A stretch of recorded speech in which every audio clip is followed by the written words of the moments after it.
राम राम सभी को। ये जो बीजेपी ने ना जो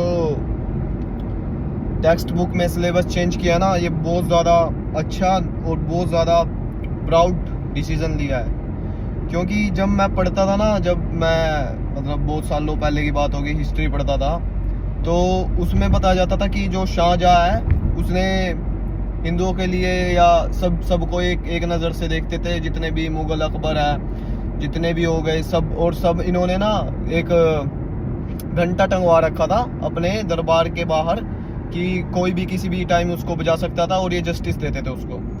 और जैसे कि हो गया, मैं पढ़ रहा था पृथ्वीराज चौहान के बारे में। वो सम्राट जो बहुत ही यंग एज में, शायद 11 और 12 साल के थे वो, जब वो राजा बन गए थे, और जिन्होंने आज तक कोई लड़ाई नहीं हारी आज तक। और जब दिखाया गया कि 16 बार उन्होंने मोहम्मद गोरी को हराया, उनके बारे में एक छोटा सा पैराग्राफ था बस, कोई कुछ ज्यादा बड़ा नहीं था। और मैं पता क्या सोचता था, मेरे को पता नहीं था कि मैं हिंदू हूँ और हिंदू राजपूत हूँ, जिसपे मेरे को बहुत प्राउड है। तो मेरे को पता नहीं था कि ये जो पृथ्वीराज चौहान है ये हमारे ही राजा थे। तो मैं सोचता था कि ये हार जाए, हार क्यों नहीं रहा ये बंदा। मतलब मोहम्मद गोरी को इतना ज्यादा उन्होंने हीरो के टाइम में पढ़ाया है कि दिखा दिया गया कि एक मकड़ी है, वो बार बार जाले को बना रही है या फिर किधर चढ़ने की कोशिश कर रही है, वो बार बार हार रही है। उसने उसको देखा और फिर उसने बार बार पृथ्वीराज चौहान के साम्राज्य पर चढ़ाई करी। ये वो, मतलब मैं ये सोचता था कि पृथ्वीराज चौहान हार जाए। आज मेरे को अपने ऊपर इतना ज्यादा मतलब एम्बेरसमेंट और बहुत ज्यादा गुस्सा आता कि मैं क्या सोचता था उस टाइम पे।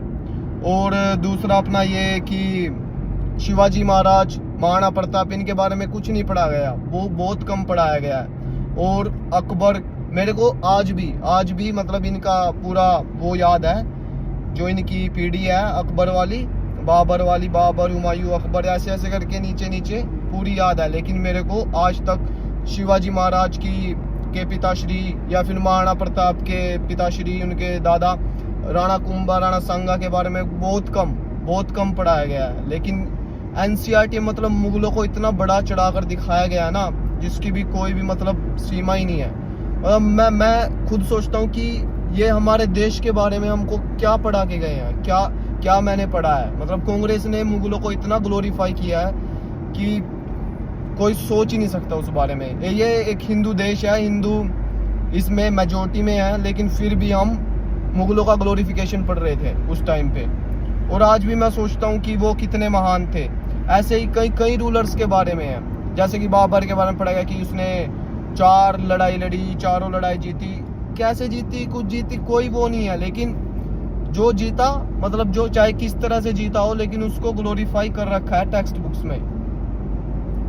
बहुत ही मतलब इन्होंने ना बहुत ज्यादा हमारे को मैनिपुलेट किया है कांग्रेस सरकार ने, इतना मैंने देख लिया है।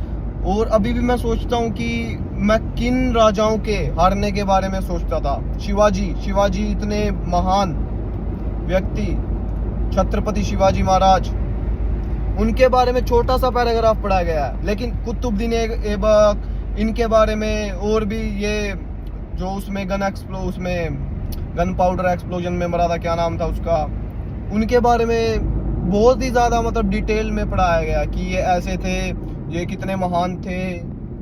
भाई really thank you Modi ji for doing this. और it should have been done much more earlier, but it is what it is. But we all thank you for changing the syllabus for the NCERT textbooks. That should have been done before, but these pappus, these Gandhis, they fucked up the whole country. Jai Hind.